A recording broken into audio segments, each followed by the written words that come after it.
Part 13 में हम देखते हैं गुम के को ढूंढते हुए एक अनजान जगह पे पहुंच चुकी थी जहां मिन को के ने बहुत ही मारा था। के वहां से चला जाता है, तभी गुम अंदर जाती है। वो कित्तक को वहां पर देखती है। कित्तक को देख के वो पूछती है कि तुम यहाँ पर क्या कर रहे हो। कित्तक भी गुम से पूछता है तुम यहाँ पर क्या कर रही हो। अब कित्तक एम्बुलेंस को कॉल करता है और मिन को हॉस्पिटल लेके जाता है। कित्तक वहाँ पर किसी को भागते हुए देखता है लेकिन वो उसे पकड़ नहीं पाता। आगे हम देखते हैं गुम और कित्तक हॉस्पिटल में। वहीं पर मैथ्यू भी आ चुका है। मैथ्यू बहुत ही गुम पे गुस्सा करता है। वो सोच रहा था कि जो गुम है वो के का साथ दे रही है, उसी ने मिन को मरवाया है। गुम कहती है ऐसा कुछ भी नहीं है। वो बार बार उसे रिक्वेस्ट करती है पर मैथ्यू उस पर विश्वास नहीं कर रहा था। कित्तक मैथ्यू को शांत रहने को कहता है, उसे गुम पे विश्वास करने को कहता है। आगे गुम अपने घर पे जाती है। वहाँ पर मोना बहुत ही परेशान थी, बस रोए जा रही थी। गुम मोना को समझाती है। मोना डरते हुए धमकाते हुए गुम को कहती है कि मैं अब क्या करूँ, मैं मैथ्यू की बात नहीं मानने वाली, वो हमें मार देगा। गुम कहती है देखो अगर हमें के से बचना है, सरवाइव करना है तो मैथ्यू की बात माननी पड़ेगी। और चिंता मत करो, मैथ्यू जैसे हम पे ऑर्डर कर रहा है, बस एक बार हम के का सामना कर ले, के को खत्म कर दे, उसके बाद तो मैथ्यू को हम सबक सिखा कर रहेंगे। उसके पूरे बिजनेस को हम अपने हाथों में ले लेंगे। गुम मोना को वार्निंग भी देती है कि वो के का साथ ना दे, ना ही के से कोई रिक्वेस्ट करे, क्योंकि के ने मिन को भी मार दिया है। ये सुनकर मोना और भी परेशान हो जाती है। फ्लैशबैक में हम पहले का सीन देखते हैं जब वो के से मिलने गई थी। वहाँ पर के से अपनी सेफ्टी के लिए वो कह रही थी, पर के ने उसे कहा था कि मैं तुम्हारी कोई भी सेफ्टी नहीं करने वाला। मोना बहुत ही गुस्से में थी। और दूसरी बात, अब वो जो मूवी में काम कर रही थी, जो नई मूवी आने वाली है जिसमें मोना ने विलन का रोल किया है, पूरा का पूरा दामी की स्टोरी है जिससे वो और भी तंग आ चुकी है। उसके कारण वो रात को सो भी नहीं पाती। अब मिन को हम हॉस्पिटल में देखते हैं। मैथ्यू उसे मिलता है, उसे डांटता है कि वो सुंगचुंग कंपनी में क्यों गया था अकेले, उसको कुछ हो जाता तो क्या होता। मिन उससे माफी मांगता है और कहता है कि वो हमेशा उसका साथ देगा, आगे से वो बिना परमिशन के वो कुछ भी नहीं करेगा। अब मैथ्यू मिन को अपने घर लेके जाने लगता है पर कित्तक उसे रोकता है। मैथ्यू बार बार रिक्वेस्ट करता है और मिन को अपने घर ले आता है। मैथ्यू मिन को कहता है कि तुम मुझे अपने बड़े भाई की तरह मान सकते हो। ये सुनकर मिन और भी खुश हो जाता है। उधर के फादर को हम देखते हैं जो कंपनी में बैठे बैठे न्यूज को देख रही थी। न्यूज वही जो दामी के ऊपर मूवी बन रही है। ये न्यूज देखकर वे बिल्कुल घबराए हुए थे कि कहीं के बारे में पूरी दुनिया को पता ना चल जाए। वो जिया को भी याद करते हैं क्योंकि जिया ने उनको बता दिया था के और मोना के बारे में और उनके बच्चे के बारे में। अब वो अपने असिस्टेंट से मिलते हैं और उसे कहते हैं कि मैथ्यू के बारे में और मिन के बारे में पूरा पता लगाओ। मिन अब सोया हुआ था मैथ्यू के घर पे। तभी वो एक डरावना सपना देखता है कि के उस पे वार करे जा रहा है। मिन डर के मारे और भागने की कोशिश करता है।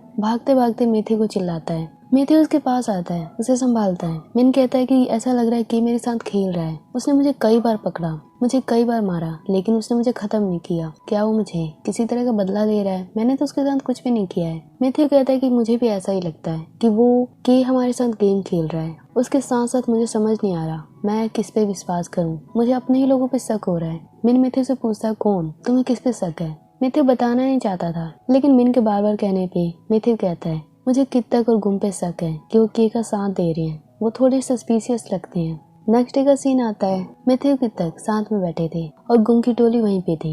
गुम यंग मोना का टास्क था, उन्हें मूवी पे काम करना है और बाकी न्यूज को संभालना है। मोना बहुत ही टेंशन में थी। डॉक्टर लेडी का टास्क था कि उसे चैमन को बीमार करना है। उनके घर में चारों तरफ कैमरे थे। डॉक्टर लेडी के लिए भी ये बहुत ही हार्ड टास्क था। जो पुलिस ऑफिसर था उसका टास्क था मॉन्क बनकर उनको गलत फहमी में डालना जिससे उनका बिजनेस लूज हो जाए। टीचर का टास्क था गैलरी की चाबी हासिल करना, बहुत ही मुश्किल था उसके लिए।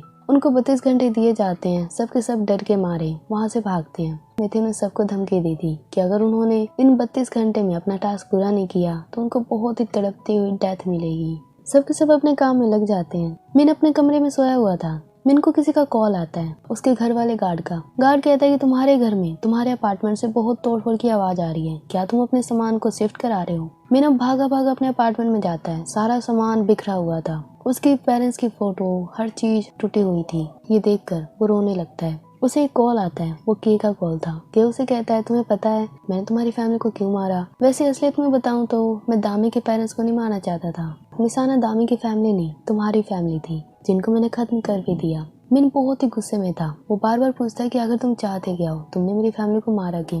के कहता है वैसे मैं तुम्हें नहीं मारूंगा क्योंकि तुम्हें मारने के लिए मैंने किसी और को तैयार किया है। टाइम आने पे सब कुछ पता चल जाएगा। अब कॉल कट जाता है। तभी मिन को लगता है कोई बाहर जा रहा है। वो के था जो भाग रहा था लेकिन मिन उसको पकड़ नहीं पाता। गेट के एक साइड से वो देखता है कि बाहर कित्तक है।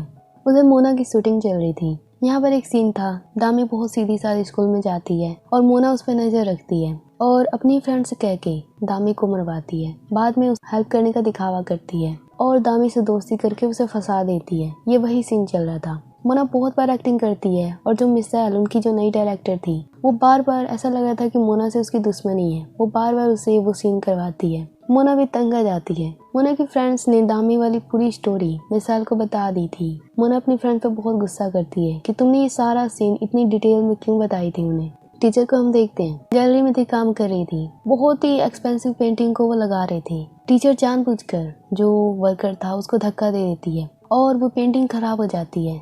जो मैनेजर थी वो बहुत ही गुस्सा करती है सब पे। टीचर को किसी ने देखा नहीं था धक्का देते हुए। टीचर मैनेजर से कहती है मैं ऐसी रेप्लिका बना सकती हूँ, ऐसी पेंटिंग बना सकती हूँ और किसी को शक भी नहीं होगा। अब वो तैयारी करने लगती है। सब उसकी पेंटिंग का इंतजार कर रहे थे। उधर हम हाना को देखते हैं और नोपेंग साथ में थे। वहीं पर मोना की जो मॉम थी वो जा रही थी। उनको देखकर हाना उनसे मिलती है। उधर मोना और गुम इंटरव्यू में बैठी थी। रिपोर्टर्स उनसे बहुत सारे क्वेश्चन करते हैं। वैसे ये क्वेश्चन बहुत ही डरावने थे मोना के लिए और गुम के लिए, क्योंकि उन्होंने अपने ही इंसान को, अपनी डॉटर की, अपनी फ्रेंड का साथ नहीं दिया। रिपोर्टर पूछते हैं क्या मोना तुम दामी की दोस्त थी, क्या तुम उसे जानती हो?